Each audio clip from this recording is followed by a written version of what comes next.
The loss of a parent is very devastating to a child. Brigadier Mayombo's children lost a father, friend and hero.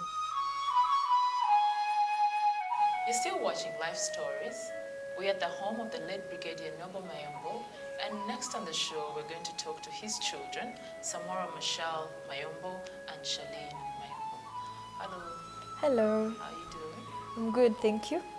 Tell me about what it was like having a father who's a very great person. Wow. It was nice, you know. You go to school, everyone's like, hey, your dad is in the army. It was actually a good thing. You know, everyone is like, hey, wow. That can't usually happen, you know. You don't wake up in the morning and have Noble Mayombo for a father, really, you know. So it was an inspiring thing, but there were a lot of challenges too, because every time you did something that wasn't right, you're supposed to fit in his shoes, supposed to be more like him, supposed to talk like him, walk like him. So sometimes it was actually a good thing, other times it wasn't so nice, yeah. He was an honest person. He was very, very hardworking, and How did you feel about the time that he offered the country? How did you feel about the fact that he gave too much time? Was it too much? It was, actually wasn't too much. He always made time for us. Always made time for us. But, you know, having a father like him is very nice, you know.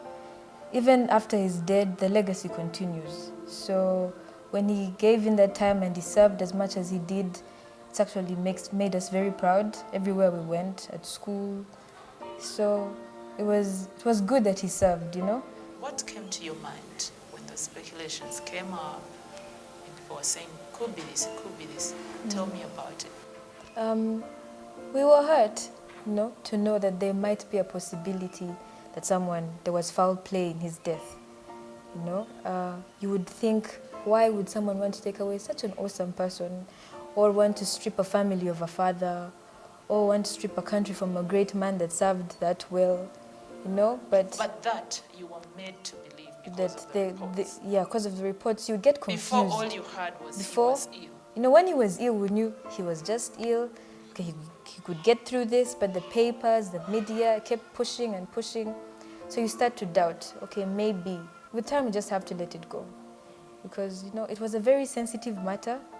It's not every day where someone's going to just come out and say, I did this.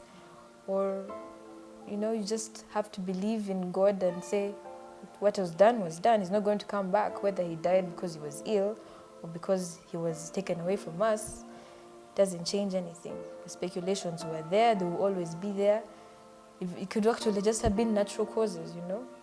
at least for some of us who actually had the chance to share a great experience with such a man, we are very grateful for it. You're still watching Life Stories. Thank you for being a part of the show. We are with the family of the late Brigadier Noble Mayombo. Speaking on behalf of his family are his brothers, Mr. Philip Winnie and Mr. David Olimi. Hello, David. Hello, how are you? Hello, Philip. Hello, Justin. Could you please take us through your experience, your life growing up with the late Noble Mayombo? He was a child, like all other children, very stubborn, playful, disturbing people all around. And because we were many children, we were actually 12. And at school, of course, he was quite brilliant, but not the kind of guy who would sit down and read books for long hours. He would read in very short bits and be doing politics. In Yakasura school, he was behind almost every strike that took place. I recall one time in Yakasura school,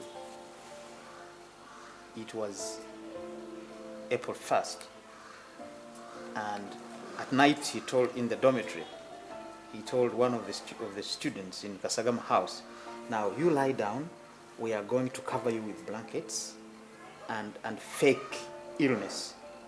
We are going to say that you are ill, and we are going to call the headmaster.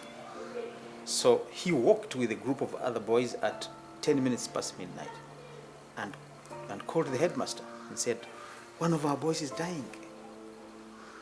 And the headmaster was in his nightgowns and sandals, and he came running to Kasagama house, which was not far from his headmaster's house. And when he reached the dormitory, all these children were quiet, surrounding this boy who was feigning terrible malaria, terrible fever. And the headmaster was, shocked, and he was saying, "What do we do? Oh my goodness." And then suddenly Noble pulls off the bed cover and says, "Sorry, sir, it's April 1st today." Noble Mayombo's brother Philip was at the forefront in the battle to save his life. He could not believe that such a great person's life had ended. He could not believe that he was gone. When was the last time you met the late Brigadier Noble Mayombo before his death? I actually helped carry him onto the presidential jet at Entebbe a day or so before he died. Everything, I understand, happened so fast. It's illness, and then it's this hospital and that hospital, and then death.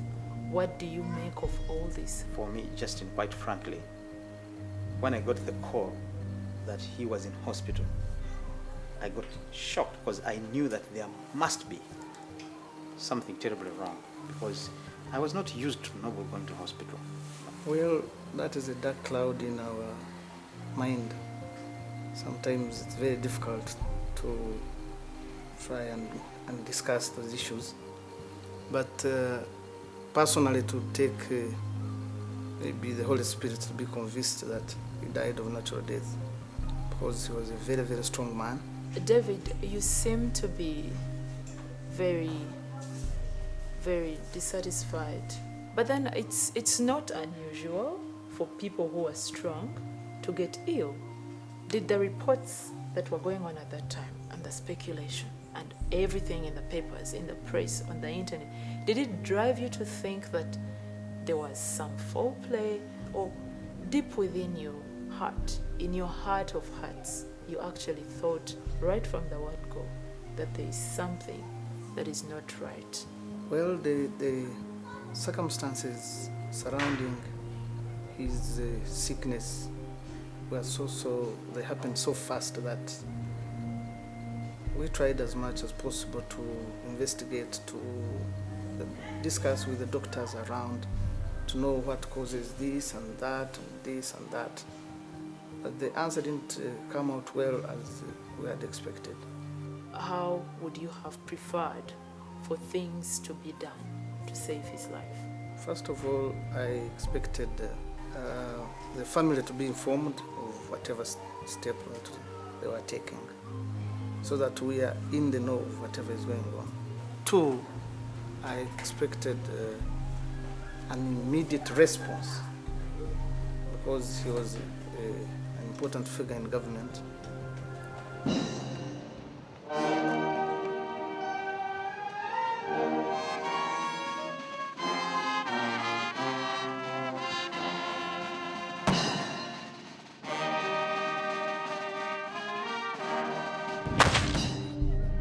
Could you share with us those things that you really think it's important, as we remember him, to take them on? Sometimes I really think that we need to revisit our people, great people, and honor them so that people can emulate them. The young people, like his children, what can they see in this country to know that their father did a great contribution?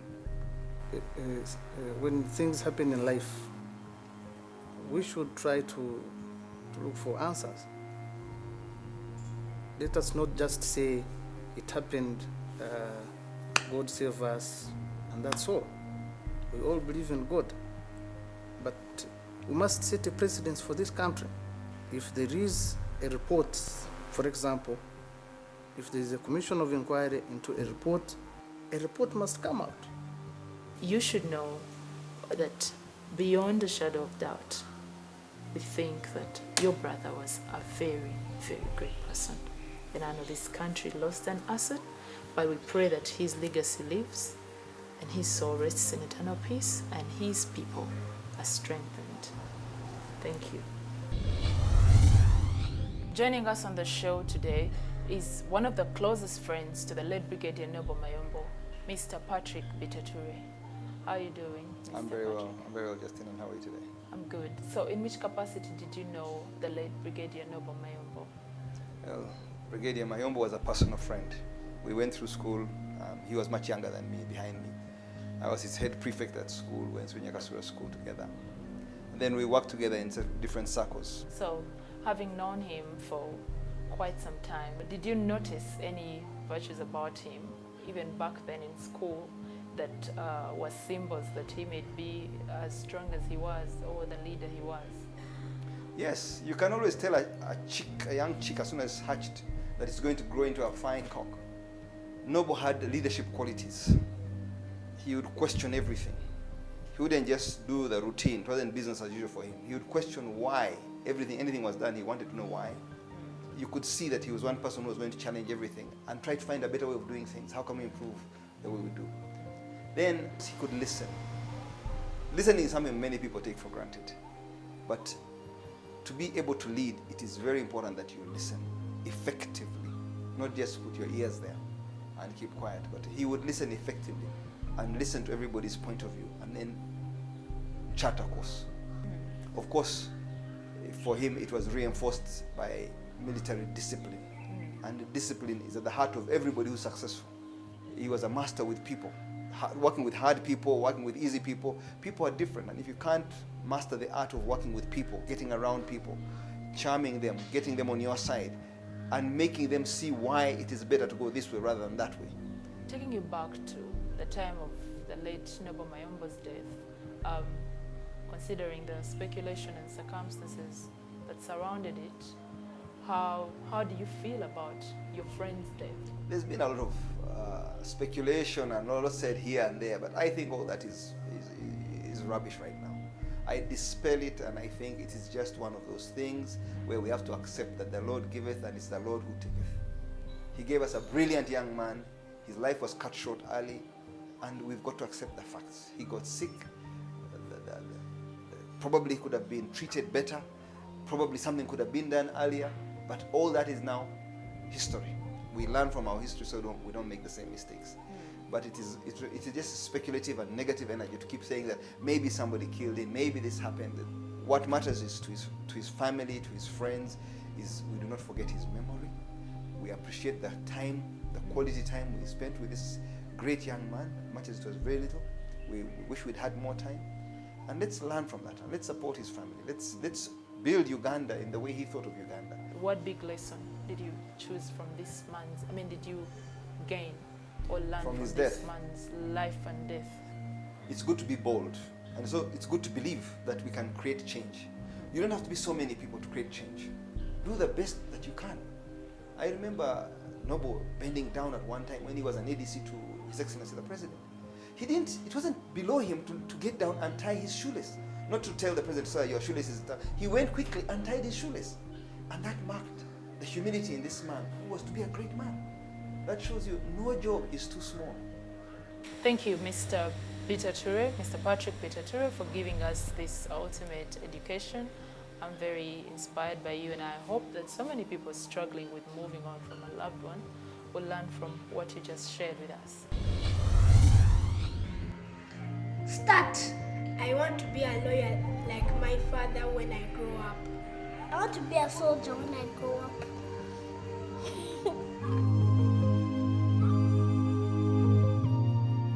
Bye and thank you. In memory of people like the late Brigadier Noble Mayombo, we pick an example to love our country, be patriotic, honest, kind, and good to one another. It is a waste to talk about such people and all sorts of attributes and not emulate them. Rest in peace, the late Noble Mayombo. To your country and family, you are a star that will never stop shining. Thank you for following us on our Facebook and Twitter pages, which are NTV Lifestories. You can still catch the show on YouTube, same name, NTV Lifestories. I'm Justine, your host, and I'll see you next time.